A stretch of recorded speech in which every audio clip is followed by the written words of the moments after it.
사무엘이 길갈에 이스라엘 백성들을 다 모아두고 이 나라를 새롭게 하자 이렇게 외칩니다. 어떻게 하면 나라를 새롭게 할 수 있을까요? 중세시대의 사람들은 고대 그리스 문명으로 돌아감으로써 자신들의 나라를 새롭게 할 수 있다고 믿었습니다.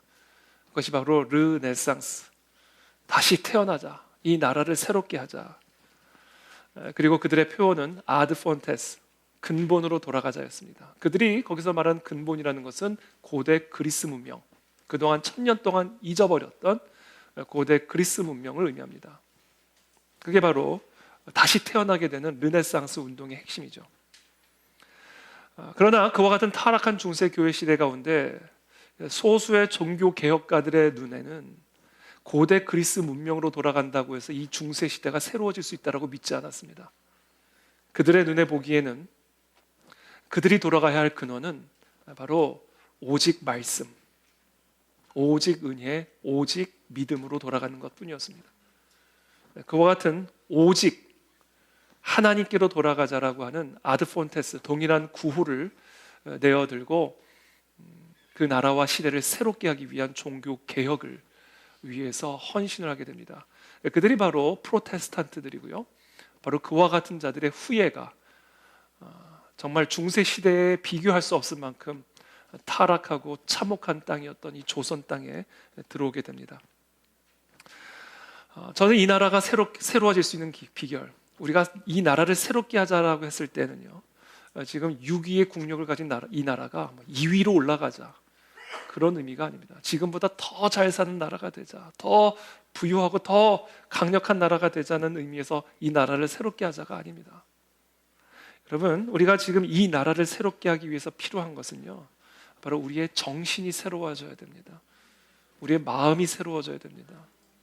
하나님께서 150년 전에 우리 선교사들에게 불어넣어 주셨던 그 프로테스탄트의 마음, 청교도의 마음, 정말 오직 말씀, 오직 하나님께로 돌아가고자 하는 그들의 마음과 정신을 하나님 우리 가운데 새롭게 부어주셔서 이제 우리가 150년 전 선교사들이 감당했던 그 사명을 감당하는 그런 교회와 나라로 새롭게 만들어 주시옵소서. 이게 이 나라를 새롭게 하자라는 것의 의미예요. 만약에 우리가 그와 같은 새로워짐이 우리 가운데 이루어지지 않는다면 오늘 사무엘이 길갈에 모인 이스라엘 백성들에게 고별 설교 가운데 경고하는 말씀,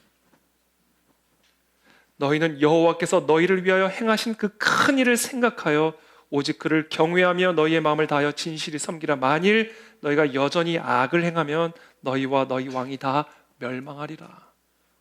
반드시 우리가 망하게 될 거예요. 정말 우리가 반드시 망하게 됩니다. 그래서 저의 마음엔 두려움이 있어요.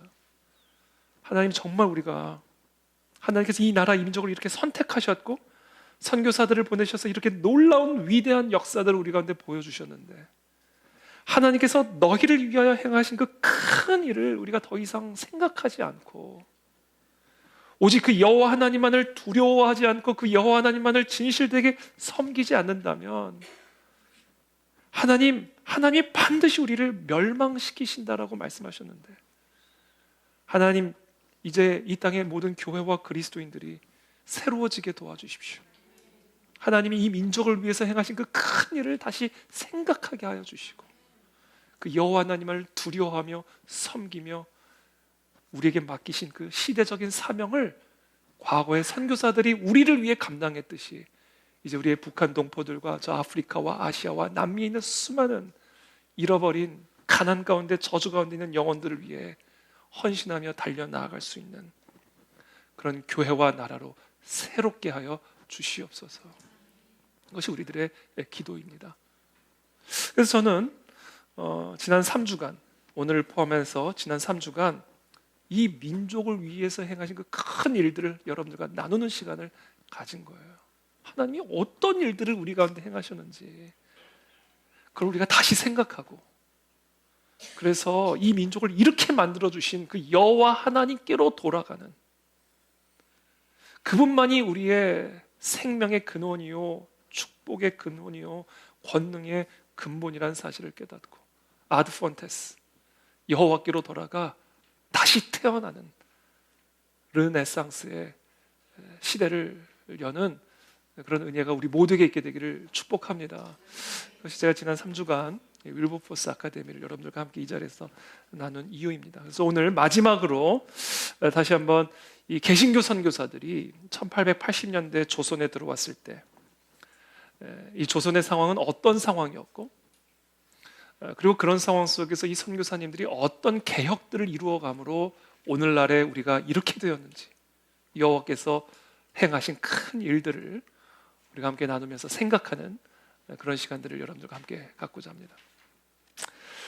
당시 1880년대 19세기 초중반에 가장 생생한 조선에 대한 기록은 누가 남겼냐면요, 당시 파견되었던 선교사들이 다 기록해서 남겨두었습니다. 왜냐하면 현지인에게 복음을 전해야 되기 때문에, 지금도 마찬가지입니다만 선교사들은 그 현지의 전문가들이에요. 이들 안에 어떤 애환이 있고, 지금 이들의 정치 경제적인 상황은 어떤 상황이고, 이들의 뿌리 깊은 문제가 뭐고, 이런 부분들을 선교사들이 가장 상세하게 연구하고 조사해서 기록을 했고요, 그것을 다 본국의 선교본부에 다 보고를 했습니다. 그래서 대표적으로 선교사들이 기록한 조선에 대한 기록 가운데 1874년에 출판된 한국 천주교회사라는 책이 있습니다.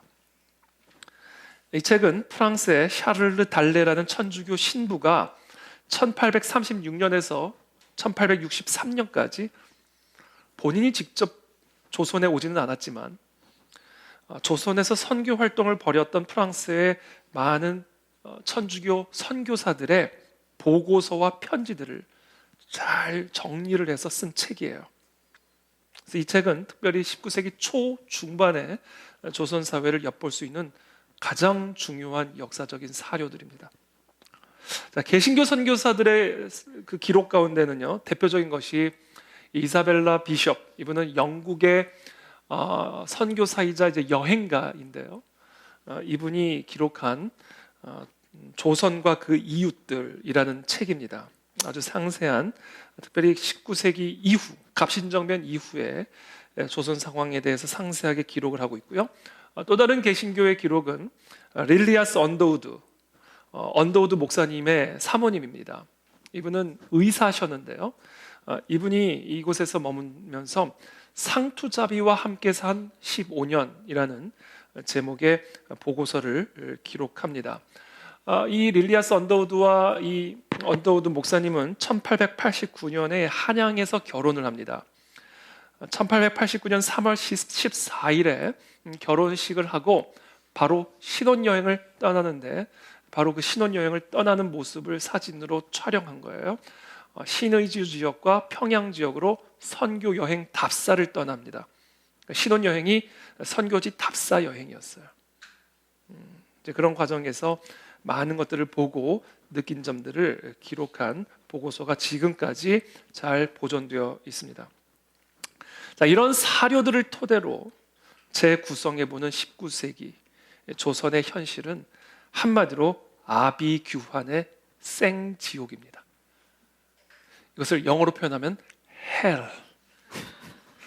헬 조선이란 말이 여기서 나온 거예요. 일단 첫 번째, 조선 경제는 완전하게 붕괴된 상태였습니다. 승정원 일기 1882년 5월에 1888년입니다. 죄송합니다. 1888년 4월에 고종과 의정부 관리들이 나눈 대화입니다. 고종이 의정부 관리들에게 지금 우리가 관료와 군인들의 봉급도 제대로 주지 못하고 있는데 지금 그 문제를 타개할 수 있는 대책을 논의하라, 이렇게 의정부 관리들에게 명령을 내린 거예요. 그래서 이 의정부 관리들이 나눈 내용들, 회의를 하고 고종에게 다시 보고한 내용이 승정원 일기에 기록이 되어 있습니다. 지난번에 조사에게 나누어질 녹봉과 군사에게 나누어질 요가 모자라는 원인과 수습 방책을 호조와 선예청 당상 그리고 양양청 당상들이 묘당에 나아가 논의하여, 조정에 나아가서 아마 조사는 아마 이제 그 조정의 관리들을 의미하는 것 같아요. 조사와 군사에게 줄 급료가 월급이 모자라는 원인과 수습을 원인과 그 이유를 수습하라는 그 명령에 우리가 논의하여 좋은 쪽으로 품처하라는 보고하라는 명을 받았으며 또 어전에서 선교를 듣고 재정을 맡은 여러 신안들과 조사하면서 널리 의논한 결과 친군영 호조 선예청은 모두 군향과 경비를 담당하는 아문이며 한 해의 수입을 통계해 보면 지출과 맞지 않습니다. 계속해서 재정 적자라는 거예요. 생각건대 지금 황급한 사세는 막다른 골목에 이르러 나라가 나라 구실을 하지 못하고 있으니 이 의정부 관리가 고종에게 보고한 내용이에요. 국계의 한심함이 나라 정책의 한심함이 어찌하여 이처럼 극도에 이른 것입니까? 아니 나라의 정책이 극도로 망가져 있다라는 사실을 고종에게 보고한 내용이 기록이 되어 있죠. 이처럼 당시 조선의 관리들도 조선 경제가 완전히 붕괴되어서 조선의 조정의 관리들에게도 군인들에게도 봉급을 줄 수 없는 그런 상황이었다는 사실을 보고하고 있습니다. 그런 상황에서 조정은 말할 수 없이 부패한 상태였어요. 달래 신부의 기록입니다. 궁중의 고관들은 아무런 보수를 받지 않는다. 그들의 급료는 일본과의 전쟁 후, 여기서 말하는 일본과의 전쟁 후는 1592년부터 1598년까지 있었던 임진왜란을 의미합니다. 그러니까 임진왜란 이후에 정부의 자원이 없게 되었을 때 폐지됐대요. 급료를 주는 것 자체가. 그러니까 알아서 먹고 살라는 거예요. 오늘날은 그들이 근무할 때 매달 콩 몇 말밖에 주지 않는다. 이것은 현 왕조의 초창기에는 나귀나 말을 먹이라고 그들 각자에게 배당되던 배급이었다. 그러니까 조선 왕조 초기에 그들의 말이나 나귀에게 먹이라고 주었던 그런 콩 몇 말을 이제는 그들에게 식량으로 공급할 그런 지경에 처해지게 된 거예요. 그러니 그들이 백성을 약탈하고 상상할 수 있는 온갖 부정을 저지르는 것을 어찌 막겠는가? 어떻게 이들이 수탈하고 부정부패를 하는 걸 어떻게 막을 수 있겠냐는 거예요. 정부에서 그들의 낙이 먹이던 양식을 그들 먹으라고 주고 있는 이런 판국에. 그러니까 이 중앙조정이나 지방관청은요 부정과 부패의 늪에 빠져 있었습니다. 이건 비숍 여사의 기록입니다. 지방에는 관료주의가 만연하고 있다. 수없이 많은 집권 남용이 자행될 뿐만 아니라 모든 중앙정부 체계는 집권 남용의 핵심부로서 밑도 끝도 없는 부패의 바다여서 모든 산업에서 그 활력을 빼앗아가는 착취의 기관일 뿐이다. 관직과 재판의 판결은 마치 상품처럼 사고 팔 수 있으며 정부는 빠른 속도로 쇠퇴해 있기 때문에 오직 뇌물만이 살아남을 수 있는 원리가 되고 있다. 그러니까 재판이요 상품처럼 팔린대요. 이게 지금 조정의 현실이었습니다. 조선의 의복과 주거 환경, 릴리어스 언더우드, 우리 언더우드 목사님의 사모님의 기록입니다. 그들의 옷은 현지의 하얀 천으로 된 짧고 헐렁한 웃도리와 길고 통이 큰 바지가 다였다. 가난한 사람들은 기껏해야 한 달에 2번 옷을 갈아입을 수 있었다. 하얀 천, 그래서 백의 민족이에요. 뭐 색감 들고 그러면 돈이 많이 드니까 그래서 우리가 깨끗해서 백의 민족이 아니라 가난해서 백의 민족이에요. 근데 그것도 한 달에 2번 갈아입을 수 있었대요. 하얀 옷을 한 달에 2번. 주거 환경은 말할 수 없이 열악했습니다. 당신은 어떤 때 초라한 오막살이를 보신 일이 있을 겁니다. 그렇다면 당신이 알고 있는 가장 초라한 누옥의 아름다움과 견고함을 한층 더 떨어뜨려 보십시오. 그러면 빈약한 조선 주택에 관하여 거의 정확한 관념을 얻을 것입니다. 이 달래 신부의 기록이에요. 그러니까 당신들이 세상에서 가장 초라한 오막을 한번 떠올려 보십시오. 그리고 그것의 아름다움을 한층 더 누그러뜨려 보십시오. 그러면 조선 사람들이 살고 있는 주거 환경에 정확한 개념을 갖게 될 것입니다. 라고 이야기하는 겁니다. 이 사진은 경북 산골에 200년 전에 실제로 조선 사람들이 살던 초가집입니다. 200년 전에 지어진 집이에요. 그나마 저거는 좀 수리를 해서 저 모양일 텐데 200년 전에 조선 사람들이 살고 있던 주거 환경이 바로 저와 같은 집이었다라는 것이죠. 교육은 또 완전히 붕괴가 되었습니다. 달래 신부의 기록입니다. 조선의 교육은 지금까지 애국지사와 사상가, 정직한 사람을 양성하는 데 실패하였다. 그렇죠. 교육이 실패했으니까 그런 훌륭한 인물들이 나올 수가 없는 거예요. 지금까지의 교육은 다음과 같이 진행되어 왔다. 일반적인 조선의 학교에서는 학생들이 중국 책들을 앞에 펴놓은 채 바닥에 앉아서 상반신을 양옆으로 또는 앞뒤로 격렬하게 흔들면서 새벽부터 저녁 때까지 가장 큰 소리와 가장 높은 소리로 중국 고전들을 외우거나 낭송하고 중국 글자들을 쓰면서 자신들의 머리를 중국의 현인들과 신화와 같은 얘기들로 채우고 있다. 박학하지만 거만하고 안경을 쓴 선생은 막대기를 손에 잡은 채 앞에 책을 놓고 가끔씩 잘못된 것을 고쳐주는 말을 강력한 목소리로 내뱉는다. 이 교육 제도에는 학생들의 사고 능력을 키워주고 자신이 살고 있는 세계를 이해할 수 있도록 해주는 것은 아무것도 없다. 그러니까 세계관 교육이 전혀 없는 거예요. 2000년 된 관습과 전통에 행동과 생각이 모두 노예처럼 매여있는 좁아 터진 지적인 지평, 얕은 도덕성, 모욕적이라고 볼 수밖에 없는 여성에 대한 평가, 이런 것들이 조선 교육의 산물이다. 교육만 붕괴된 것이 아닙니다. 의료 체계도 완전히 붕괴됐습니다. 당시 조선의 공중보건과 의료 체계는 완전히 붕괴된 상태였어요. 조선에는 이런 환자들, 여기서 말하는 이런 환자들이라는 것은 이제 전염병, 문둥병 이런 병들을 의미합니다. 이런 환자들을 돌볼 만한 자선기관이 거의 없는 형편이라 환자들이 살아날 가능성은 희박합니다. 한양 성문 밖 어느 곳을 가보든 언제나 이처럼 버려진 환자들을 수백 명씩 발견할 수 있습니다.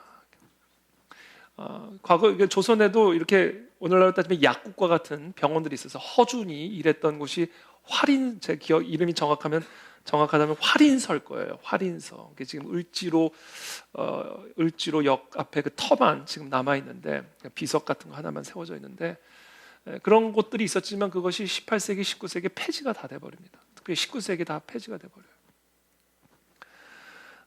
그래서 이런 전염병 환자들을 치유할 수 있는 자선기관이 거의 남아있지 않은 그런 상황이었죠. 조선 정부의 병원들은 전염병이 걸린 사람들을 위해 아무것도 안 한다. 그들은 병원 밖에서는 절대 치료를 하지 않았고 전염병에 걸린 사람들은 절대로 병원에 들이지 않기 때문에. 이게 무슨 병원이에요? 네? 병원 밖에는 절대 치료를 안 하고 병원 안에는 절대로 받아들이지 않았고 이게 뭐하는 곳이었는지 잘 모르겠습니다. 이게 당시 조선의 공중보건 체계였다. 아프면 죽는 거예요, 그냥. 특히 전염병 환자들은 더 멀리 사람 없는 곳에 갖다 버렸다고 합니다. 사회 기강은 완전히 붕괴돼 버렸습니다. 기강이 무너진 사회에서 술주정은 일상적인 상황이죠. 술의 저주 역시 조선에 널리 퍼져 있다. 술에는 두 종류가 있다. 하나는 하얗고 걸쭉하며 아마 이거는 막걸리로 추정이 됩니다. 다른 하나는 맑은 액체다. 이거는 이제 소주로 추정이 됩니다. 술들은 쌀, 보리, 밀 등으로 만든다. 김치와 술을 파는 주막은 어딜 가나 있다. 질질 짜는 술주정뱅이나 서로의 상투를 잡고 싸우는 술 취한 사람들끼리의 싸움은 불행히도 길가에서 흔히 볼 수 있는 장면이다. 조선 최고의 화가 중에 하나였던 혜원 신윤복이 그린 유곽쟁웅이라는 그림입니다.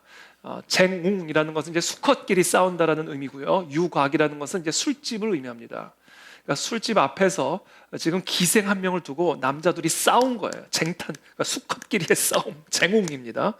그래서 기생을 쟁취하기 위해서 싸우는데 가운데 있는 거의 뭐 상의가 반 벗겨진 그 사람이 저 옆에 있는 사람들의 에워싸여져 있는 그 사람들과 싸워서 이긴 것 같아요.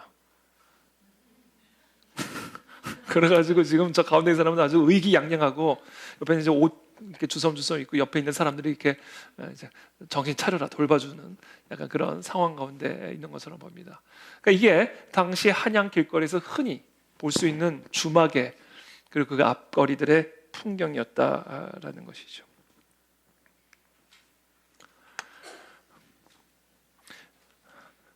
특별히 조선시대는 이 도박이 아주 사회 악이었습니다. 우리가 아무렇지도 않게 사용하는 주사위는 조선에서는 도박용으로만 사용된다. 카드도 사용하는데 한자가 쓰여 있는 손가락 정도 넓이의 가늘고 긴 나무 조각을 사용하기도 한다. 마작 같은 게 아니었나 싶은데 모르겠습니다. 도박을 하다가 사람들은 어찌나 흥분하는지 모든 것을 다 잃은 다음에는 자신들의 부인도 걸었다가 노비로 잃는 경우도 있다고. 부인을 걸어버려 가지고요 노비로 팔려가게 만들어. 이런 일들이 조선시대에 일어났었다는 얘기죠. 도둑질은 일상화되었다. 엄한 처벌을 받음에도 불구하고 도둑질은 무서울 정도로 일상화되어 있다. 도적들은 거대한 칼을 차고 다닐 뿐만 아니라 칼을 능숙하게 다룬다. 거짓말은 일상화되어 있다. 조선 사람들은 수대에 걸친 연습으로 거짓말하는 기술을 예술의 차원으로 승화시켰다. 아주 예술적으로 거짓말을 한다는 거예요. 와, 예술적이다 이렇게 느껴질 만큼 거짓말이 일상화되어 있었고요. 상인들은 모든 거래에서 끊임없이 사기를 치고 무리수를 둔다. 지금은 훌륭한 기독교인이 된 내 친구는 과거에는 아침에 깨어나는 순간부터 오늘은 누구에게 사기를 칠까 하는 생각부터 했다고 한다. 그리고 이런 사고방식은 대부분의 조선 사람들이 공유하고 있다고 한다. 그러니까 이 술주정, 거짓말, 사기, 도박 이게 아주 지독하게 조선 사회에 일상화되어 있던 거예요. 그래서 조선의 선교사님들이 들어오면서부터 제일 먼저가 금주. 그래서 사실 술 먹는 것 자체가 이게 뭐 죄는 아니에요. 그렇죠? 예수님도 포도주를 즐겨 드셨고 또 바울이 또 디모데에게 포도주를 권하기도 하고 약물적인 그 치료의 목적으로 그런 일들이 있지만 그러나 특별히 우리나라에서 이 기독교 문화 가운데 그냥 금주 자체를 이렇게 강하게 내세우게 된 이유가 바로 이 초기에 선교사님들이 이 조선 시대에 정말 뿌리 깊은 사회 가운데 이 술을 그냥 입에도 대지 못하게 만들어 버린 거예요. 도둑질, 특별히 거짓말 이런 것들이 너무나 일상화되었던 거죠. 그게 당시 무너진 조선의 사회의 모습이었습니다.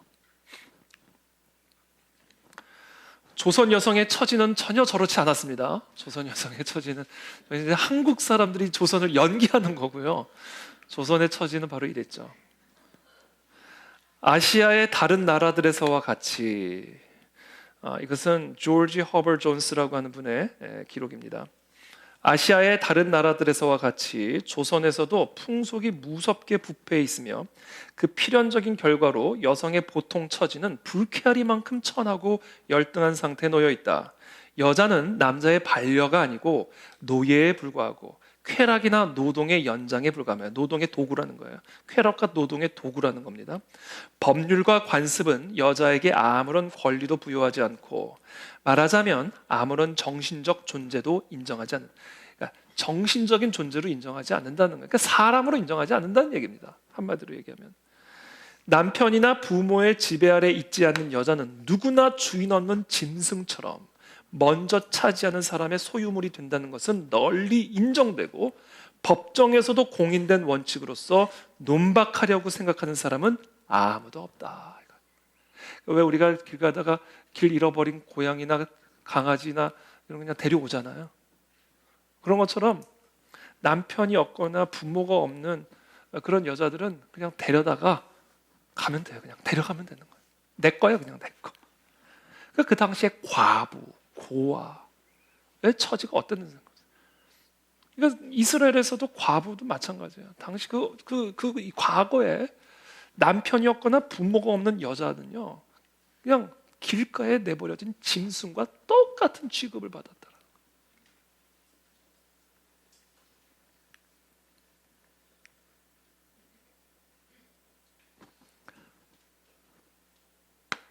가정의 행복은 아내가 구할 수 있는 것이 아니다. 조선 사람은 집, 하우스는 있으나 가정, 홈은 없다. 남편은 아내와 떨어져서 기거한다. 부부 사이의 우정과 같은 관계나 애정의 표현 같은 것은 없다. 남자의 즐거움은 여자친구나 기생을 통해서 얻어진다. 우리는 아내와 결혼하지만 첩과 사랑을 나눈다라고 이야기한 조선 양반의 표현으로 그들의 결혼 관계를 간략하게 요약할 수 있다. 우리 할아버지 세대만 해도요, 첩이 있는 건 뭐 그냥 기본이었죠. 이런 정신이 당시 조선 시대를 지배하고 있던, 조선 특별히 남성들의 정신을 지배하고 있던 생각들이었고 관습들이었단 말이에요. 역시 이제 혜원 신윤복 선생님이 그리는 월야 밀회라는 그림입니다. 보름달이 뜬 밤에 즐기는 밀회 장면을 지금 이 신윤복 선생님이 이제 그린 거예요. 이제 이런 모습들이 한양 길거리 곳곳에서 지금 나타납니다. 지금 저 오른쪽에 벽 다른 쪽에 있는 여인은 지금 뭘 하고 있는가에 대한 해석들이 많이 있는데, 어떤 해석은 지금 재미삼아 엿보고 있다라는 해석이 있고요. 두 번째는 저 남자의 부인이 지금 이렇게 숨어서 지금 그걸 뭐라 그래요? 이렇게 하고 있다. 세 번째는 까먹었습니다. 그래서 그런 나름대로 해석들이 있는데 뭐가 맞는지는 모르겠어요. 근데 제가 봤을 때는 부인이 아니었을까 생각이 듭니다. 억압받는 조선의 여성은 외국인의 눈에도 아름답게 보이지 않았습니다. 언더우드 여사가 이렇게 기록합니다. 조선의 여성들은 일반적으로 말해서 아름답지 않다. 나는 이들을 그 누구 못지않게 사랑하고 내 친자매와 같이 생각하지만 이는 솔직히 고백하지 않을 수 없다. 비애, 절망, 고된 노동, 병마, 사랑받지 못함, 무지, 너무나 많은 경우에 수치심은 그들의 눈을 흐리멍텅하게 만들었고, 그러니까 눈에 총기가 하나도 없는 거예요. 그들의 얼굴을 굳어지고 상처나게 함으로써 25살이 넘은 여자들 사이에서 아름다움 비슷한 것을 찾는 것은 헛된 일이다. 굳어질 대로 굳어졌고 거칠고 저속하기만 한 이들을 보면 가엾은 마음만 들 뿐이다. 이게 당시 언더우드 여사가 목격한 조선 여인들의 모습이었습니다. 참고로 지금 저 왼쪽에 제가 지금 조선 여성들의 사진을 제가 준비했는데 저 여성들은요 궁녀예요. 궁에서 왕을 보자던 궁녀입니다. 긴 얘기는 생략하겠습니다. 8번째, 미신. 그들이 이게 지금 무당들입니다. 그들이 잡기를 대하는 태도를 모르고서는 조선 사람들 대부분의 내면 세계를 이해하는 것은 불가능하다. 조선 사람이 믿기로는 이 잡귀들은 불을 가져다 주거나 아니면 그와 그의 가족을 1000가지 다른 방법, 예를 들어 재산을 뺏거나 병이 나게 하거나 등으로 귀신이 붙어서 해칠 수 있는 능력이 있다고 믿는다. 언제 그 귀신을 화나게 했는지는 절대로 알 방법이 없기 때문에 그 또는 특히 그의 부인은 늘 공포 속에 살면서 이 샘 많고 화 잘 내는 귀신들을 달래기 위해서 비싼 재물을 바쳐야 한다. 이게 조선 사람들의 의식이었어요. 내면 세계였습니다. 귀신을 믿는다는 것은 미래의 삶에 대한 즐거움 또는 슬픔과 연관된 것도 아니고 사람들에게 도덕적인 삶을 살도록 하는 어떤 동기를 제공하는 것도 아니고 그저 공포심만 끊임없이 자극한다. 추산에 의하면 조선 사람들은 매년 250만 달러를 잡기들을 달래는 데 쓴다고 한다. 한양에만 3,000명의 무당들이 활약하고 있고 한 명당 한 달 평균 10엔을 번다고 한다. 이 정도면 조선의 기준으로는 아주 잘 사는 것이다. 그러니까 당시 무당들은요 일반 시민보다 더 생활 수준이 높았어요. 이 정도면 잡귀에 대한 미신이 얼마나 사람들의 삶을 지배하는지 알 수 있다. 이는 분명히 이 나라에서 가장 강력하고 또 가장 오래된 신앙이다. 당시 조선 사람들의 내면 세계를 아주 정확하게 표현하고 있고요. 이런 영향력이 오늘날에도 여전히 많은 사람들의 생각과 마음을 지배하고 있습니다. 자, 19세기 말 조선의 상황, 제가 지금 간략하게 크게 8가지 영역에서 여러분들에게 선교사들의 기록을 토대로 여러분들에게 설명을 드렸습니다. 이런 조선의 상황은 말 그대로 아비규환의 생지옥, 그야말로 헬 조선 그 자체였죠. 정말 그 시대에 만약에 제가 살았다면요, 저는 어떻게 해서든지 이민을 갔을 것 같아요. 절대로 이런 땅에서는 살 수가 없었을 것 같아요. 그게 바로 조선시대였다. 그와 같은 헬 조선에 미국의 선교사들이 가족과 다 함께 들어와서 복음을 전파하기 시작한 거예요. 사도 바울, 마틴 루터와 칼빈의 그 모든 사상과 철학과 신앙과 복음으로 철저하게 무장된 청교도들이, 그리고 그의 후예들이 하나님께서 배를 태워서 조선 땅에 보내주시고, 이런 척박한 땅에서 사도 바울이 저 서구 유럽에서 했던 그 일들을, 사도 바울의 후예들이 전 세계로 흩어져서 했던 그 일들을 이제는 그들의 후예가 조선 땅에 와서 사도 바울이 전했던 그 복음을, 사도 베드로가 목격했던 그 진리, 역사적 사실들을 이 조선 사람들에게 전해주기 시작한 겁니다. 하나님이 이 나라를 선택하신 거예요. 선택하신 겁니다. 그리고 선택하셨을 때는 이유가 있는 겁니다. 우리는 그 이유를 절대로 망각해서는 안 돼요. 지금 왼쪽 하단부에 있는 사진을 보면 이게 선교사님들이 조선의 할아버지와 할머니에게 이렇게 1대1로 복음을 전하는 모습들을 사진으로 남겨두고 있죠. 그러니까 이런 식으로 복음을 전파하기 시작하게 된 거예요. 근데 이 선교사님들의 이 선교적인 전략은 뭐였냐면요, 사도 바울도 마찬가지였습니다만, 사도 바울은 물론 이분이 사상가였기 때문에 정말 여러 그리스 아테네를 가면 거기에 있는 수많은 철학자들과 철학적으로 논쟁하면서 복음을 변증하기도 했지만, 사실 사도 바울의 서신서를 쭉 보세요. 사도 바울의 가장 중요한 그 초점 중에 하나는요, 일단 복음이 무엇인가를 설명한 다음에는 그 복음에 합당한 삶이 무엇인지에 대해 집중합니다. 그래서 로마서는요, 딱 두 부류로 나누는 거예요. 로마서의 반은 복음이 무엇인가를 설명하고 있고요, 그 복음서의 나머지 반은 그 복음에 합당한 삶이 무엇인지를 집중적으로 설명합니다. 동일하게 이 선교사들이 이 조선 땅에 들어와서 복음을 가르쳐 준 다음엔 그 복음에 합당한 삶이 무엇인지를 가르쳐 주고, 그와 같은 삶으로 이 조선 사람들의 삶을 개혁하고 개조하는 일들을 시작하는 거예요. 먼저 개신교 선교사들은 유교는 악이고 이단이라 설파를 했고요, 그 조선의 국교인 주자 성리학과의 일체 타협을 철저하게 거부합니다.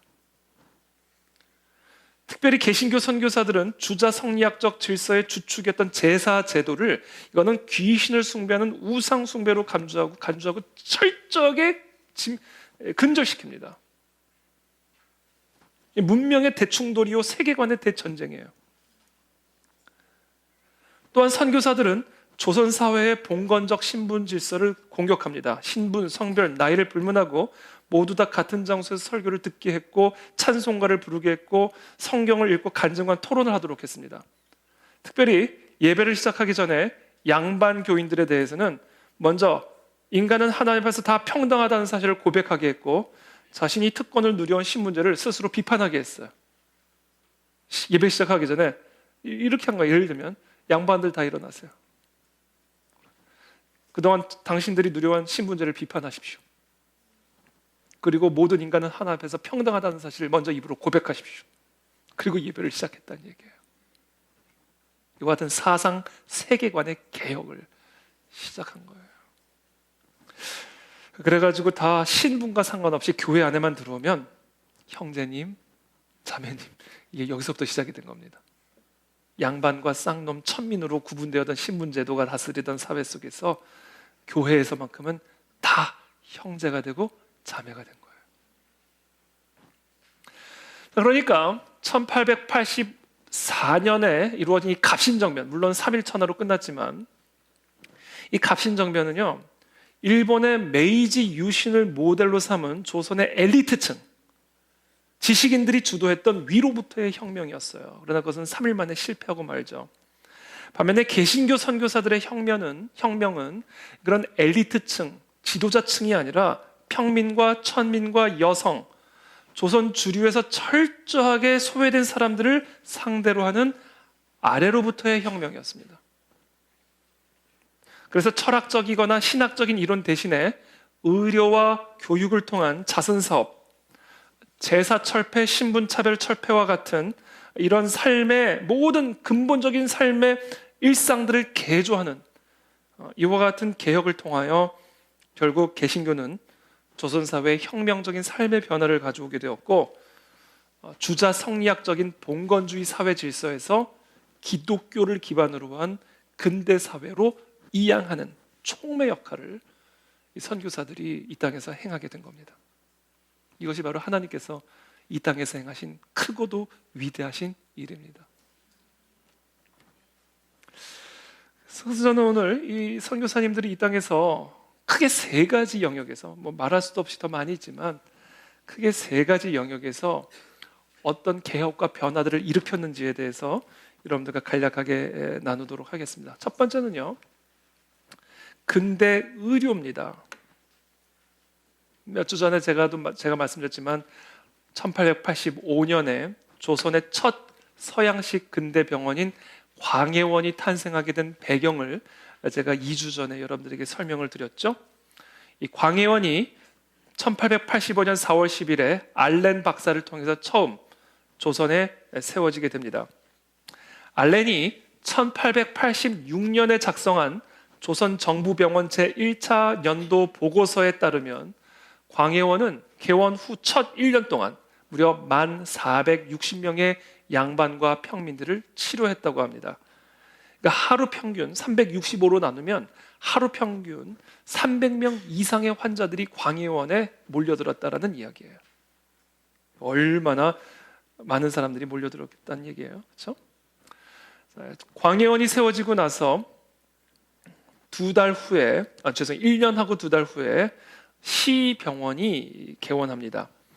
이 시병원이라고 하는 것은요, 윌리엄 스크랜튼, 제가 몇 주 전에 설명드렸죠. 윌리엄 스크랜튼이 정동 감리교 선교 본부 내에서 작은 병원으로 시작을 했는데 개원하자마자 2,000명씩 오는 거예요. 2,000명씩 매해 2,000명씩 오니까 공간이 부족하니까 확장 공사를 하게 됩니다. 그래서 1886년 6월 15일에 다시 문을 여는데 이때 고종이 이 스크랜턴이 연 이 병원의 이름을 하사합니다. 그 하사받은 이름이 시병원이라는 이름이에요. 참고로 이 왕이 어떤 이름을 낸다, 이름을 하사한다는 얘기는 이게 조선 정부에서 공식적으로 인증한 기관이다라는 일종의 증명서와 같은 거였어요. 그래서 광해원을 제중원이라는 이름으로 새롭게 내므로서 공식적으로 인증을 해주고요. 그 다음에 이 시병원이라고 이름을 하사함으로써 조선의 두 번째 근대 병원이 세워지게 됩니다. 근데 한 가지 문제가 생겼어요. 남녀 7세 부동석으로 살아왔던 이 조선 사람들이 남자 의사가 여자 환자를 진찰할 때 이 여자 환자들이 너무 불편하고 이게 꺼려지는 그런 상황을 이제 스크랜턴이 이제 알게 돼서 이제 감리교 여성 해외 선교회에 여성 의사 한 명을 파견해 줄 것을 요청합니다. 그때 1887년에 메타 하워드 박사가 조선에 파견이 되어서 시병원에서 일을 하기 시작하고요. 그리고 나서 여성 전용 병원을 설립을 하게 되는데 그 여성 전용 병원의 이름을 고종이 정해줍니다. 그 병원의 이름이 바로 보구여관입니다. 그래서 이 시병원 옆에 건물을 더 합쳐서 보구여관을 세워서 저 보구여관은 여성만이 오는 여성 전용병, 일종의 오늘날로 따지면 산부인과라고 말할 수 있지만 산부인과만이 아니라 여성 환자들을 전체적으로 치료하는 병원이 설립이 됩니다. 그리고 참고로 저 보구여관이 이화여자대학 의과대학의 전신이 됩니다. 저게 결국 2대 의과대학이 되는 거예요. 그거를 이제 메타 하워드를 통해서 이렇게 되는 거죠. 그런데 이 메타 하워드가 얼마나 많은 환자들, 게다가 치료비도 받지 않았어요. 치료비를 낼 수 없으면 그냥 무료로 다 치료를 해줬어요. 그러니까 얼마나 많은 환자들이, 여자 환자들이 찾아왔는지 모릅니다. 그래서 2년 만에 결국 건강이 악화돼서 미국으로 다시 귀국을 하게 됩니다. 그래서 스크랜턴 박사가 다시 감리교 여성 해외 선교 본부에 편지를 보내서 메타 하워드 박사의 후임을 보내달라고 요청을 합니다. 그리고 그때 1890년에 감리교에서 여성 의사를 파견하는데 그 메타 하워드 후임으로 온 여성 의사의 이름이 바로 그 유명한 로제타 셔우드 홀 박사입니다. 당시 약혼자가 있었는데요. 그 약혼자 이름이 윌리엄 셔우드 홀이에요. 저 사람은 캐나다 출신의 의사인데요. 원래 저 윌리엄은 약혼 전에 윌리엄은 원래 중국으로 사실은 임지가 확정이 되어 있었습니다. 그런데 약혼을 한 로제타가 갑자기 조선으로 임지가 확정이 되면서 윌리엄이 자신의 임지를 변경해 줄 것을 요청을 해서 로제타와 함께 조선으로도, 보세요, 다 중국으로 가려고 하고 인도로 가려고 했던 분들을 다 조선으로 보내주시는 거예요. 이 하나님의 섭리입니다. 그래가지고 저 두 분이 약혼한 상태에서 조선에 들어와서 한양에서 결혼을 하고요, 이듬해 아들을 낳습니다. 그 아들의 이름이 셔우드 홀이에요. 자, 이 로제타 홀은요, 이 보구 여관이 막 번창을 하니까 이 동대문에 보구 여관의 분원을 또 세웁니다. 그 분원의 이름이 바로 볼드윈 진료소예요. 그러니까 보구 여관과 같은 여성 전용 병원입니다. 그래서 메타 하워드를 통해서 보구 여관이 세워지고요, 이제 그 후임으로 온 로제타 홀을 통해서 볼드윈 진료소가 동대문에 세워지게 되는데, 이 병원들이 다 이화여자대학 의과대학에 전신이 되고요, 특별히 저 볼드윈 진료소, 저 동대문에 세워진 볼드윈 진료소는 동대문 2대 병원의 전신이 됩니다. 근데 지금 저 동대문 2대 병원은 제가 알기로는 지금 다 이걸 다 허물었다고 제가 들었어요. 저게 이제 동대문 뭐 성곽을 재건한다고 해가지고. 근데 저는 참 우리나라 좀 행정이 그런 부분에 조금 되게 조금 좀 이해가 안 되는 게, 역사 의식이 없어서 그런 것 같아요. 아니 성곽도 물론 중요한데 성곽은 없는 그 시멘트로 만든 성곽 아니에요. 그리고 다시 성곽 모양을 다시 하겠다는데 그게 무늬만 그런 거지. 정신이, 여러분 저런 저 자리에 정말 볼드윈 진료소, 여성을 위해 우리 선교사들이 최초로 세운 저런 병원 터를 저렇게 그냥 막 아무 생각 없이 허물어 버리는 게 정말 저는 이해가 되지 않고 정말 되게 안타깝게 생각을 합니다. 저도 어렸을 때 저 동네를 이렇게 지나갈 때 저 병원을 본 기억이 있는데 참 안타깝다는 그런 생각이 듭니다. 네, 이 로제타 홀의 이 이야기는요, 참 감동적인 이야기들이 참 많이 있는데요. 제가 이번에 이렇게 설교를 준비하면서 이것저것 책들을 보고 리서치를 하고 이렇게 쭉 살펴보는데요, 야, 이건 뭐 파도 끝이 없어요. 나눌 내용이 얼마나 많은지 모릅니다. 지금 제가 이거 한양에서 일어난 일들만 얘기를 하는 건데요, 평양에, 저 전라도 지역에, 제주도에, 아니 선교사들이 안 간 데가 없어요. 특별히 전라도에 얼마나 많은 선교사들이 가서 거기서 병원을 세우고 교회를 세우고 학교를 세우고, 정말 우리나라는 하나님이 선택한 민족이에요. 정말 위대하신 일을 하셨습니다. 그걸 다시 우리는 생각해야 돼요. 지금의 이 부귀 영화에 취해서 우리가 이렇게 잠들어 있을 때가 아닙니다. 이 나라를 이렇게 선택하셨고 이렇게 만들어 주셨음을 우리는 다시 생각해야 되고, 그렇다면 우리에게 맡겨진 사명이 무엇인가를 우리는 다시 생각해야 됩니다.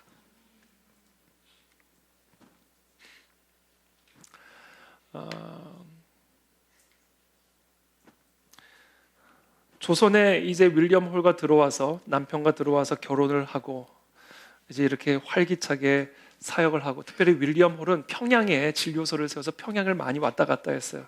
이제 그런 가운데 3년이 지나서 조선에 들어온 지 만 3년이 지나서 1894년에 윌리엄 홀이 장티푸스에 걸려서 그해 11월에 세상을 떠납니다.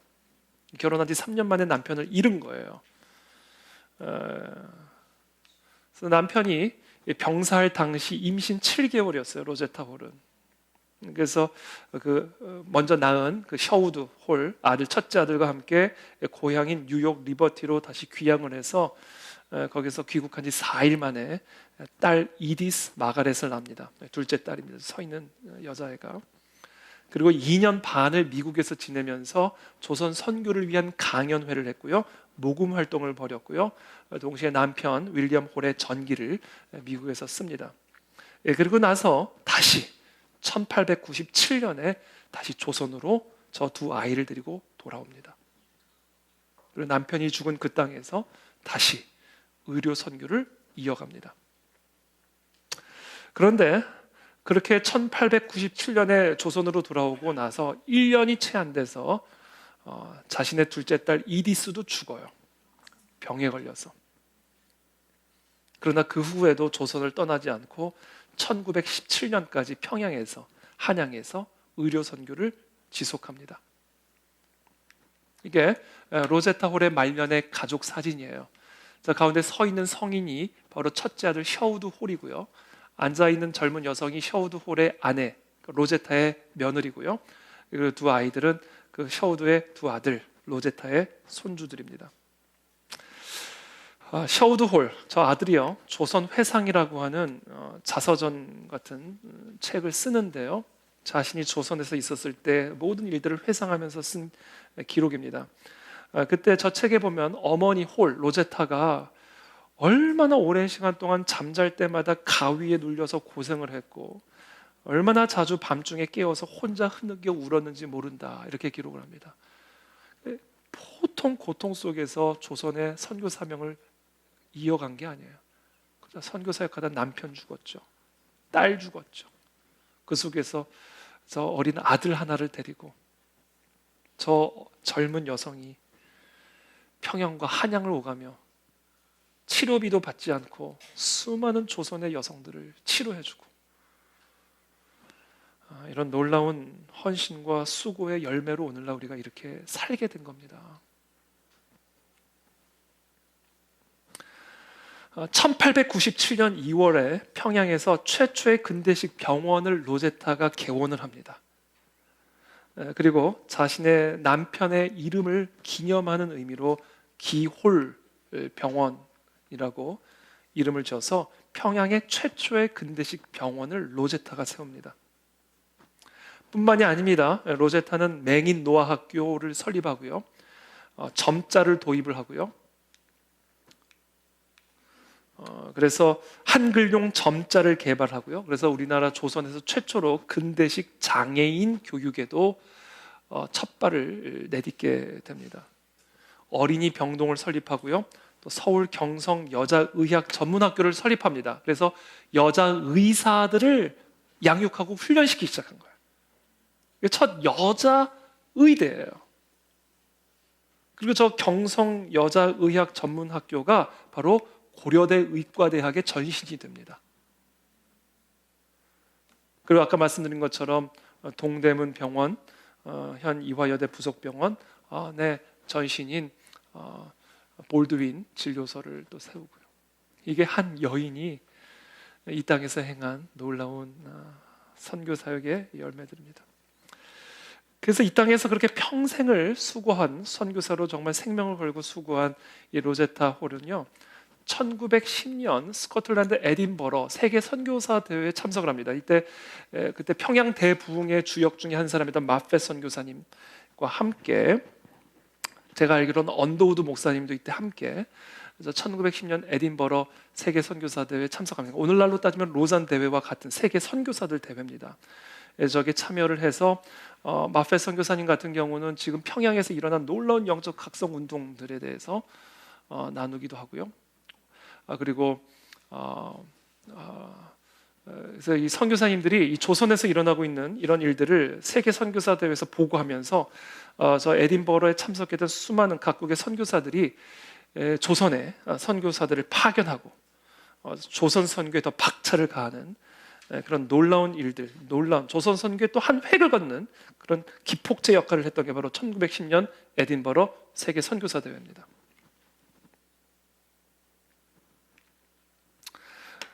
결국 로제타 홀도 세상을 떠나게 되죠. 그래서 윌리엄, 자신의 남편 윌리엄, 자기 로제타, 자기 병으로 죽은 이디스 마가렛, 그리고 자기 아들 셔우드의 아내가 다 일가족이 다 지금 저 양화진 묘지에 지금 합장이 되어 있습니다.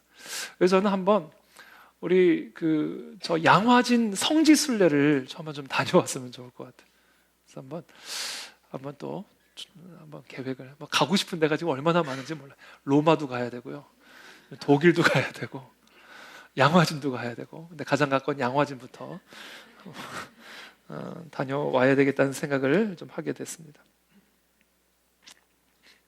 참고로 이 셔우드 홀이 인생 말년에 1984년도에 자신의 부모님 묘역에 이렇게 참배를 한 그런 역사가 있습니다. 그리고 나서 얼마 안 돼서 천국에 가셨습니다. 저 셔우드 홀 박사님이 우리나라 결핵 퇴치 운동을 위한 크리스마스 실 배급을 처음으로 한 분입니다. 결핵 퇴치 운동을 한 분이죠. 저도 어렸을 때 이렇게 우편 붙일 때 씨를 같이 구입을 해서 붙였던 기억이 있는데요. 결핵 퇴치 운동을 하셨던 분이기도 합니다. 이렇게 해서 우리나라의 근대 의료 체계가 세워지기 시작한 거예요. 처음부터 고려대 의과대학이 나온 게 아니에요. 우리는 이 땅의 병원들을 볼 때마다 로제타를 생각해야 되는 거예요. 로제타를 보내주신 하나님을 생각해야 되는 겁니다. 그게 이 나라가 새로워질 수 있는 길이에요. 근대 교육. 이 땅에 아펜젤러가 들어오시죠. 아펜젤러가 서울에 정착하자마자 아펜젤러는 교육에 투신을 합니다. 딱 교육에 교육. 아펜젤러는 교육. 1886년 6월 8일에 조선의 최초의 근대 학교를 아펜젤러가 시작합니다.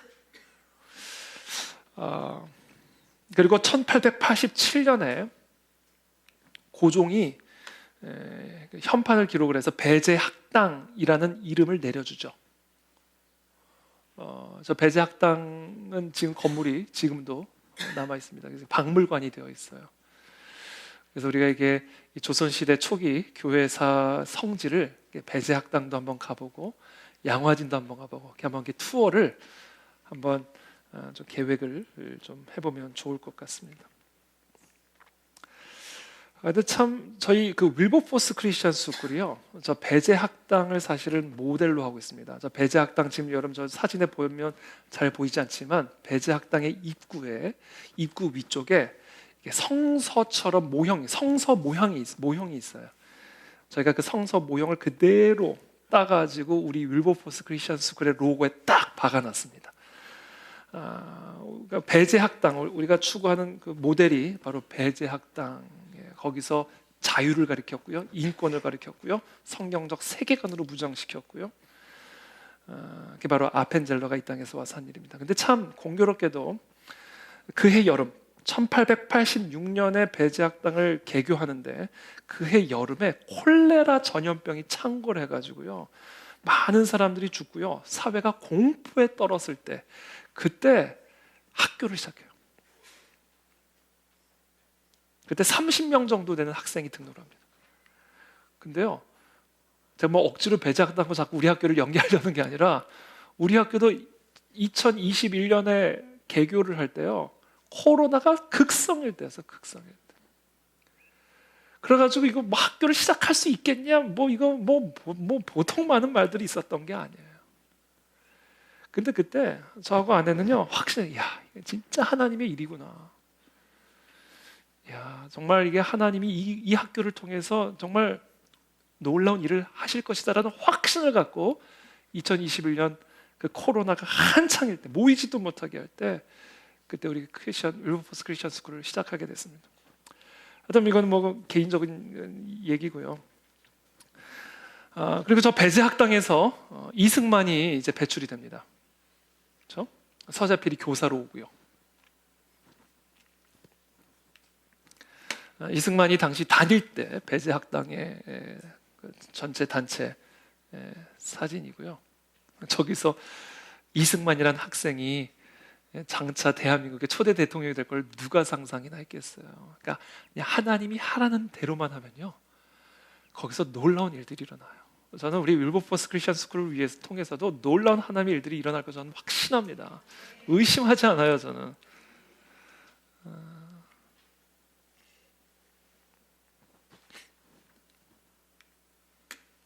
1920년에 배제학당에서 펼쳐지고 있었던 화학 수업 현장 사진입니다. 저 당시 학교가 어디 있어요? 근데 저 때 외국 선교사들이 저 배제학당의 학생들에게 화학 실험을 가르쳐주고 이런 일들이 진행이 되었던 것이죠. 1886년에 또 언더우드 학당이 개원을 하게 됩니다. 원래는 그 광해원, 그러니까 재중원이죠. 그 광해원이 사실은 제가 말씀드렸지만 선교 아지트가 되잖아요. 그래서 거기서 교육도 하고요, 선교 활동도 하고요. 병원이긴 하지만 거기서 다양한 선교 활동들이 잉태가 돼요. 그래서 언더우드도 그때 광해원에서 알렌을 도우면서 이런 교육 활동과 선교 활동을 같이 병행을 하게 됩니다. 그러다가 1886년 5월에 정동에 있는 자신의 집에 한국 최초의 고아원을 개원합니다. 그게 언더우드 학당이에요. 자신의 집에서 저렇게 지금 고아들을 모아다가 고아들을 향하여 성경적 세계관을 교육하고 영어를 가리키고 성경을 가리키기 시작한 거예요. 고아들을 데려가다가.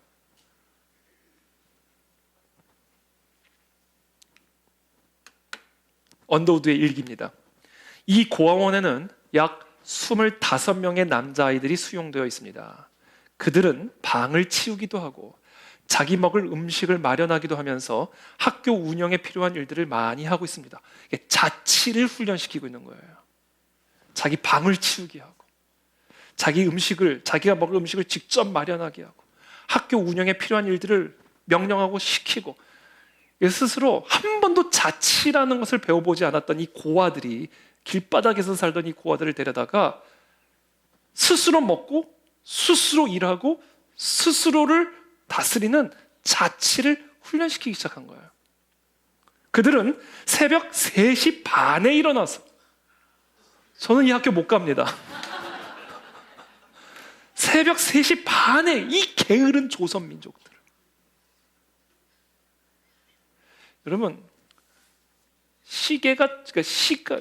이 인류사에서요, 시간을 지키기 시작한 게요, 제가 지금 정확한 역 이름을 까먹었는데 영국에서 처음 기차가 시작이 되면서, 이 기차역이 열려서 기차를 타기 시작하면서, 아니 1분이 뭐라고, 1분을 늦으니까 기차가 없는 거예요. 1분이 뭐라고. 그러면서 이 사람들이 시간 개념들이 들어오기 시작한 거예요. 그 당시 조선시대 사람들이 시계가 어디 있어요. 게다가 고아들, 길바닥에서 그냥 일어나면 일어나고 잠들면 잠자는 거고, 자기 마음대로 살던 이 조선 고아들을 데려다가 새벽 3시 반에 깨우는 거예요. 오히려 훈련이 쉬었을지도 몰라요. 새벽 3시 반에 깨워가지고 몸차림 정돈시키고 방 정돈해놓고 8시까지 한문을 공부하고 외국인 선생들과 같이 아침 예배를 보고 나서 아침 식사를 합니다. 식사 후에 영어 공부를 조금 하고 또 성경 공부를 합니다. 수업 시간 사이에 쉬는 시간을 넣었고 오후에는 놀기만 하고 복습도 하고 한문 공부도 조금 하게 되었는데, 한문 공부는 조선인 교육의 요긴한 과목입니다. 이렇게 고아들을 데려다가 언더우드가 교육을 하기 시작해요. 그게 언더우드 학당의 시작입니다. 여기서 누가 나오는지 아세요? 그 고아들 가운데 누가 있었냐면요, 초대 임시정부의 부주석이었던 김규식이 있어요. 김규식. 지금 저 아기가 김규식이에요. 고아로 들어온 김규식. 이승만과 같이 찍은 사진이죠. 제가 저 사진 보고 진짜 잘생겼다, 영화배우 뺨치지 않아요? 별로 동의를 안 하시는데 인물도 너무 좋고, 저 고아들을 데려다가 거기다 안창호도 있었습니다. 다 고아들을 데려다가 교육하고 가르치고, 그래서 정말 조선 독립과 또 해방과 대한민국 건국에 지대한 영향을 미치게 되죠. 이게 다 교육이에요, 교육. 우리 그 안에 진리의 성도들이 우리 자녀들 교육을 잘 시키시길 축복합니다. 여러분. 교육에 희망이 있어요. 이 언더우드 학당, 그렇죠? 자신의 집에서, 정동에 있는 자신의 집에서 고아들 30명을 데려다가 교육을 하고, 또 자기의 사랑채, 자신의 집의 사랑채에서, 그리고 또 교회를 시작해요. 첫 예배를 드리는데 그게 세문안 교회가 되는 거예요. 조선의 최초의 장로교 교회죠. 그래서 이 세문안 교회가 언더우드 학당을 운영하기 시작합니다. 그러면서 고아들을 양육하고 거기서 이런 위대한 인물들이 탄생하게 되죠. 그래서 그 언더우드 학당, 이제 결국 세문안 학교의 학당이 된 거예요. 마치 그 안에 진리교회 윌버포스 크리스천 스쿨처럼 세문안 교회에 언더우드 학당이 세워지게 되고, 이 언더우드 학당이 경신학교가 되고요. 지금도 경신중학교, 고등학교가 있는 걸로 제가 알고 있습니다만, 경신학교가 되고요. 저 경신학교가 결국은 연희전문학교가 됩니다. 그리고 그것이 연세대학교의 전신이 되죠. 연세대학교는요, 저 언더우드의 고아들을 위한 학당에서부터 시작이 된 거예요. 우리는 하나님이 하신 큰 일을 생각해야 됩니다. 다시.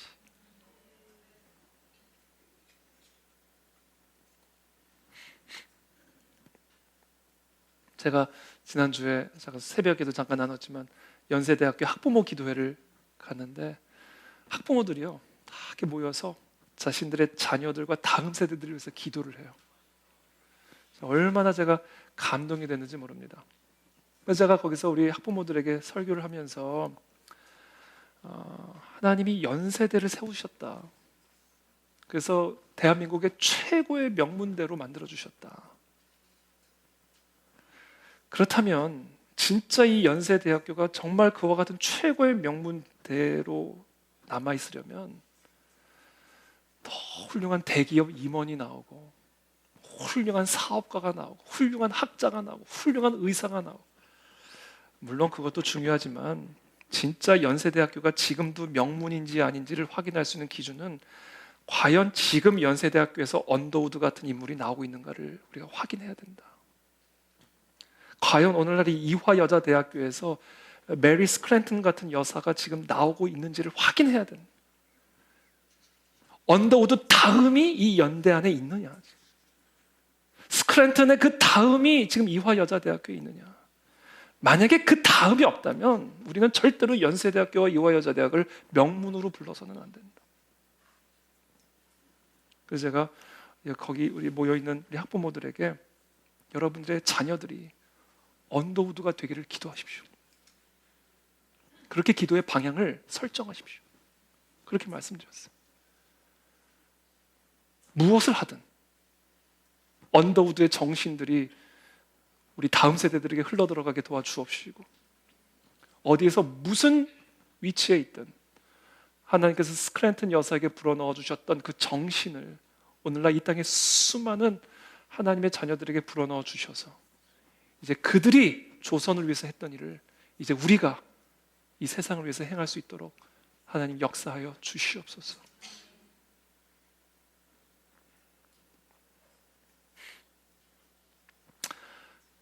이화학당을 세우죠. 메리 스크랜턴이, 윌리엄 스크랜턴, 시병원을 설립한 그 윌리엄 스크랜턴의 어머니예요. 이분은 52세의 과부가 돼가지고요, 자기 아들과 함께 오직 조선 여성 교육을 목표로 아들과 함께 조선에 들어옵니다. 그래서 자신의 그 집에서 학교를 시작을 하는데요, 당시 선교사들이 조선 여성 교육의 목표와 각오를 이렇게 표현하고 있습니다. 그들에게 실질적이고 보편적인 지식을 제공해 줌으로써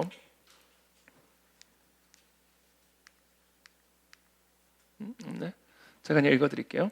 그들에게 실질적이고 보편적인 지식을 제공해 줌으로써 그들에게 관찰하고 결론을 도출하고 자신들이 배우는 것을 실질적으로 활용하고 적용하도록 하고, 다시 말해서 생각하는 방법을 배우고 자신들의 힘으로 문제를 해결하는 것을 가르치는 것, 이런 것들을 통해서 그들의 삶을 풍요롭게 해줘야 한다.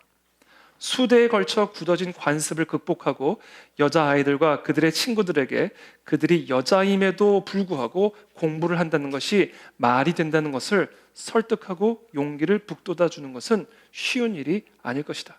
그러나 우리의 투쟁은 거듭할수록 쉬워질 것이다. 투쟁적 프로테스탄트. 그러니까 당시 여자들을 공부를 시킨다는 건 말도 안 되는 일이었던 거예요. 말도 안 되는. 그런 애들을 데려다가 교육을 시키니까 뭐 얼마나 많은 방해와 공격과 어려움이 있었겠어요. 그러나 우리의 투쟁은 날이 갈수록 쉬워질 것이다. 바로 이 이화학당에 출신 가운데 아주 위대한 인물들이 많이 배출이 되는데요. 그 중에 한 사람이 당시 이건 초기 이화학당 초기 단계 그 학생들입니다. 이화학당 학생들. 저런 여자애들을 데려다가 성경을 가르치고 영어를 가르치고 저런 여자아이들을 데려다가 이화학당의 초창기 학생들이에요. 다 저렇게 시작한 거예요.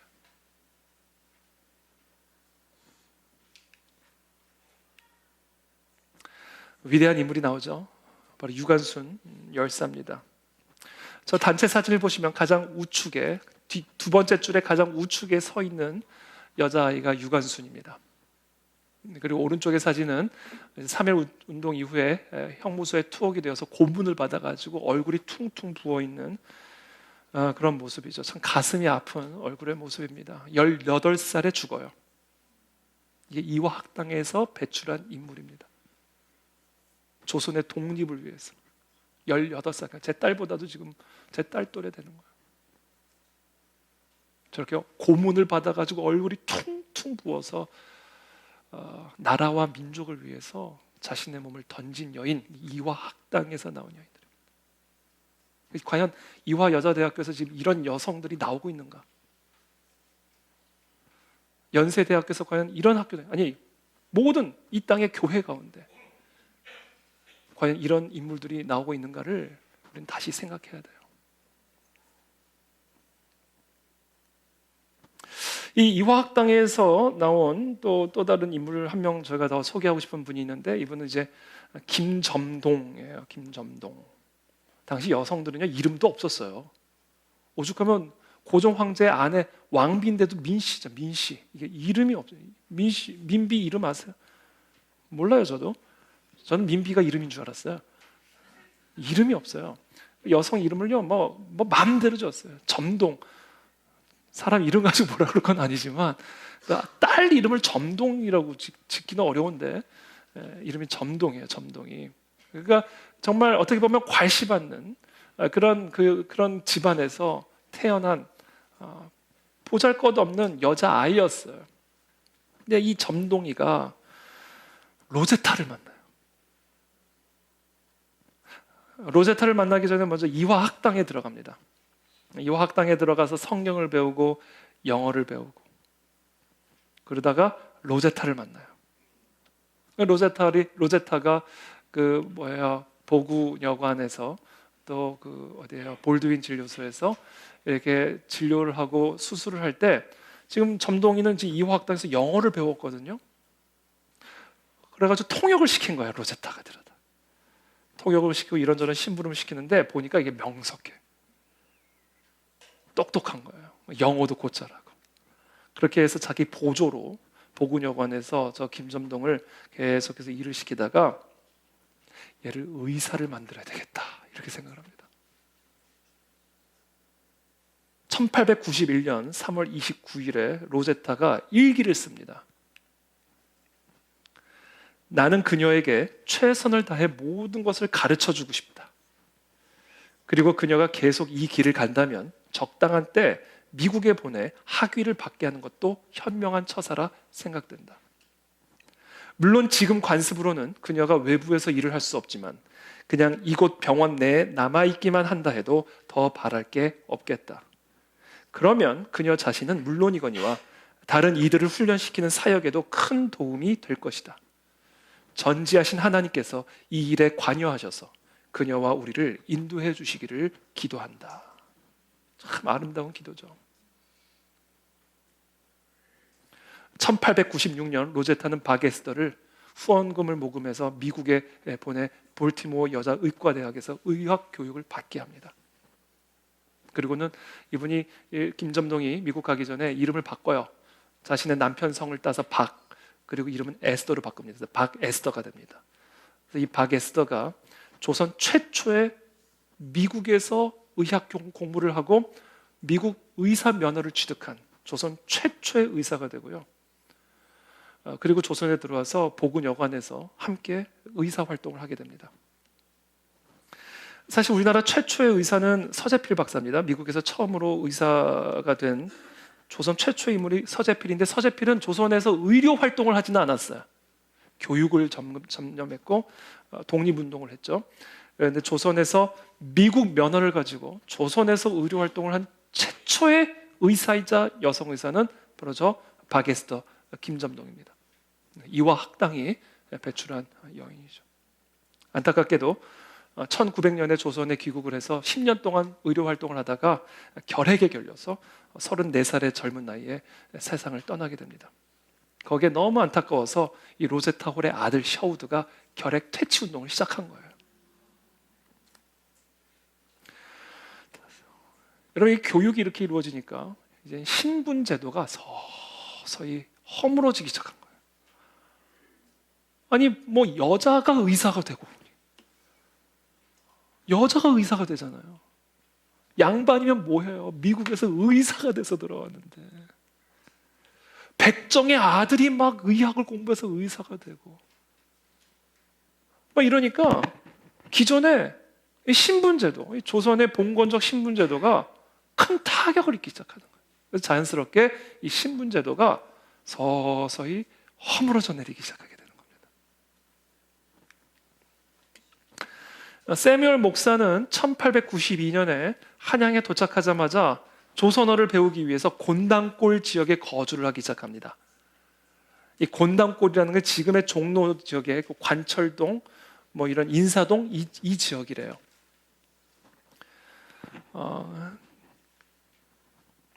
1893년에 저 곤당골 교회를 16명의 신자와 함께 처음으로 첫 예배를 드리게 됩니다. 저게 곤당골 교회예요. 세문안 교회에 이어서 두 번째 장로 교회입니다. 근데 이 곤당골 교회에서 어떤 일이 일어나게 되냐면요, 당시 백정이었던 박성춘이라는 사람이 있습니다.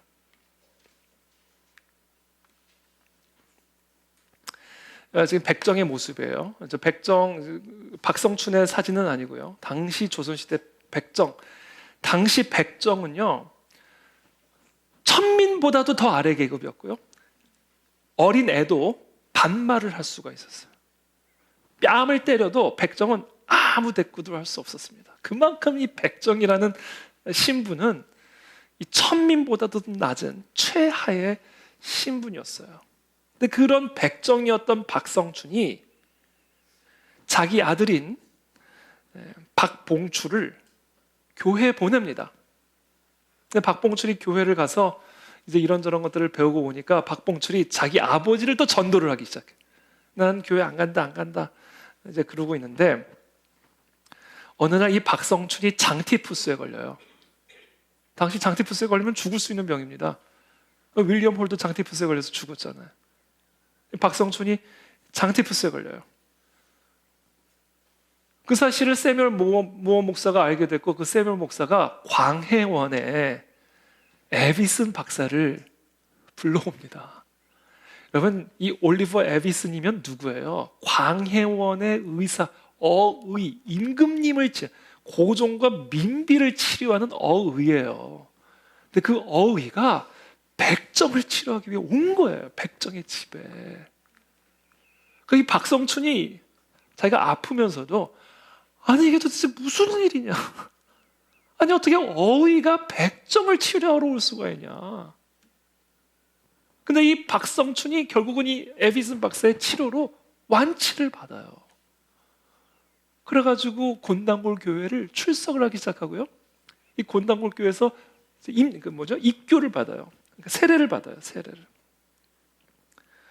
근데 여기서부터 이제 문제가 일어난 거예요. 박성춘이 이제 백정 출신이지만 이제 세례를 받았는데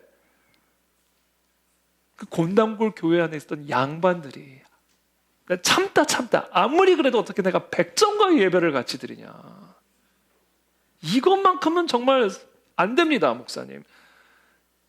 그랬더니 사무엘 목사님이 아닙니다, 우리는 다 평등한 존재들입니다, 우리 다 함께 예배를 드려야 됩니다, 이렇게 이 양반들의 요구를 묵살을 하니까 이 양반들이 당시 곤단골 교회의 성도들의 반을 데리고 나가요. 성도를 거의 다 데리고 나간 거예요. 그러니까 양반들은 다 같이 나간 거예요. 그래가지고 홍문동에 홍문동 교회를 세웁니다. 근데 목사가 없잖아요. 그러니까 거기에 이제 뭐 언더우드 목사님도 가서 설교하시고 에비슨 박사님도 가서 설교하시고 이렇게 돌아가면서 설교를 하는 거예요. 그러다가 곤단골 교회에 화재가 나가지고 전소가 돼요.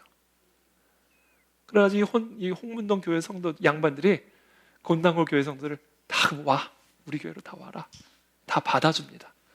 그래가지고 다시 재결합이 돼요. 그리고 그 교회가 지금의 승동교회가 됩니다.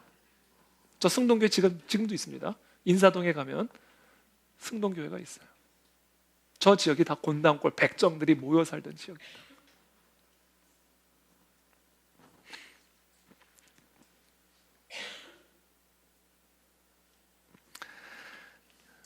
근데 마지막으로 한 가지만 더 여기서 언급할 게 있는데, 그렇게 해서 결국은 하나가 됐잖아요. 그래가지고 이런 식으로 교회 안에서 이런 신분의 계급의 차이들이 허물어지기 시작하고 하나가 되어지는 많은 갈등과 뭐 불협화음도 있었지만, 그러나 결국 이렇게 아름답게 일이 이루어져 가게 됩니다.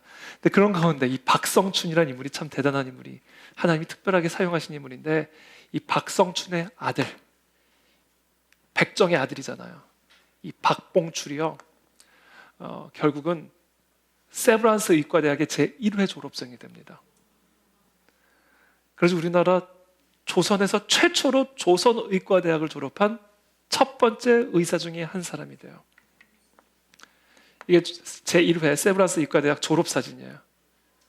그리고 우측에 저 박봉출이 실제로 교수와 함께 수술을 집도하고 있는 그런 사진입니다. 백정의 아들이 의사가 된 거예요. 의사가 거기서 무슨 신분을 논합니까?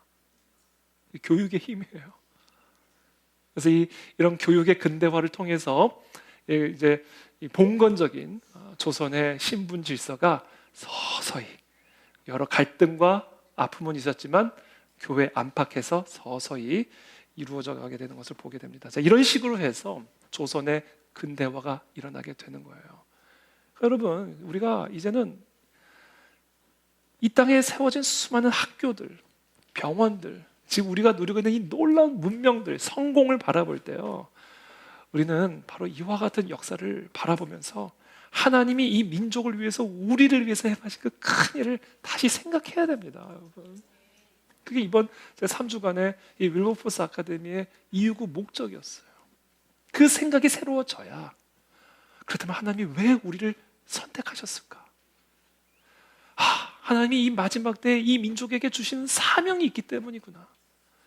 마치 저 서구 유럽을 저렇게 축복하셔서 저들을 조선 땅에 보내셔서 복음을 선포하게 하고 정말 생명까지 내려놓으면서 수고하게 하셨듯이, 이제는 우리가 그와 같은 선교사들이 되어서 저 북한 동포들을 살려내고 열방, 아프리카, 아시아, 남미 전 세계로 나아가 저들을 교육하고 양육하고 살리는 일들을 이제는 우리가 해야 되겠구나. 우리가 이거를 하지 않으면 또 망합니다, 여러분. 반드시 망합니다. 그래서 저는 우리 한국교회 모든 성도들과 우리 그 안에 즐길 성도들은 마음 안에 그와 같은 여호와를 경외하는 마음이 회복이 되기를 바라고, 정말 이 민족 가운데 행하신 그 크신 하나님의 일들을 다시 생각하며 다시 한번 헌신의 자리로 나갈 수 있게 되기를 바랍니다. 우리 가운데 언더우드가 누구가 될 것인가? 언더우드의 다음은 누구냐? 에피슨의 다음은 누구냐? 이제 저와 여러분들이 되어야 할 줄로 믿습니다. 어저께 저희가 북한 동포들 이제 말씀을 이제 결론을 맺겠습니다. 지난주에 어저께 우리 북한 동포들 이렇게 초대해서 함께 교제하고 대화 나누고 또 게임도 하고 그러는데요. 제 마음에 통일이 이미 시작이 됐다라는 깨달음을 제가 갖게 됐어요. 우리가 통일을 주십시오, 통일을 주십시오, 마치 먼 미래나 일어날 것처럼 생각했던 그 통일이요, 하나님이 말씀하신 거예요.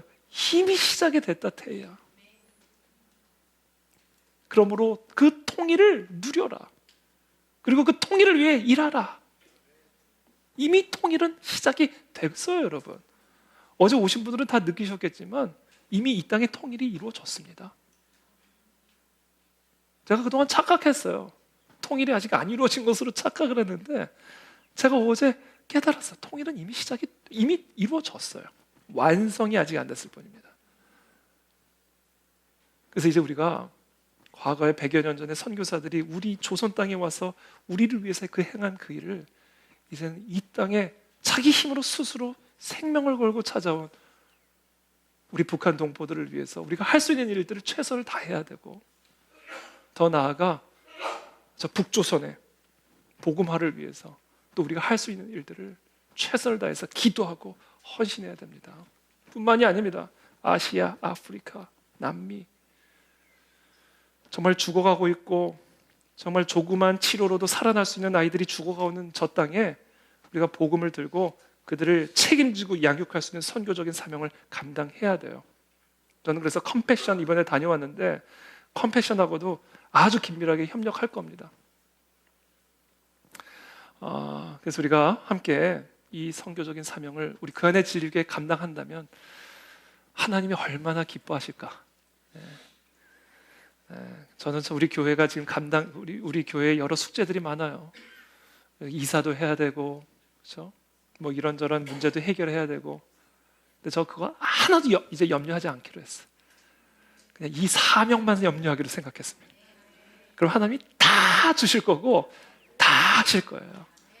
그러니까 여러분, 교회 이런저런 부족함 또 이런저런 문제들로 너무 염려하거나 고민하지 마시고 그냥 우리가 이 하나님의 마음을 품고 이 선교적인 사명에만 우리가 몰입할 때 그러면 하나님이 다 채워주시고 다 부어주시고 다 인도해 주실 줄로 저는 확신합니다. 제가 이 마지막 슬라이드 하나만, 그 선교사들이 처음에 그 조선에 들어왔을 때 그 양반들이 머리에 갓을 쓰고 다니니까 당신 머리 위에 쓴 게 뭐냐고 물었대요. 그랬더니 갓! 그랬대. 갓! This is God! 선교사들이 이 조선 사람들은 머리 위에 하나님을 모시고 사는 백성들이다. 그리고 또 물었대요. 당신 나라의 이름이 뭐냐? 조선. 한자로 어떻게 쓰냐? 한자로 이렇게 써줬대요. 조선. 그럼 이 조선, 이게 한자가 뭐냐? 그랬더니 선교사들이 이 조선이란 한자를 알고는 이렇게 얘기했다는 거예요. 십자가가 날마다 십자가가 있고, 그러니까 날이나 밤이나 십자가, 낮이나 밤이나 십자가만을 찬양하고 노래하는 나라가 조선인 줄 믿습니다, 여러분. 이게 비전이에요. 그리고 나라가 됐잖아요. 새벽 예배, 철야 예배, 주일 예배, 낮이나 밤이나 예배, 오직 십자가. 하나님이 이렇게 만들어 주셨어요, 이 나라를. 선은 뭐냐? 이거는 물고기 어의 어린 양자다. 물고기는 초대교회 익투스, 예수 그리스도는 하나님의 아들이시다라는 것을 의미하는 것이고, 어린 양으로 오신 예수 그리스도. 그러니까 조선은 머리 위에는 하나님을 모시고 낮이나 밤이나 십자가만을 외치며 예수 그리스도는 하나님의 아들이시며 우리의 대속제물로 오신 어린 양임을 선포하는 나라구나. 이게 조선이에요, 여러분. 조선이 그렇게 된 거예요. 근데 그런 나라가 일제 치하에 강점기,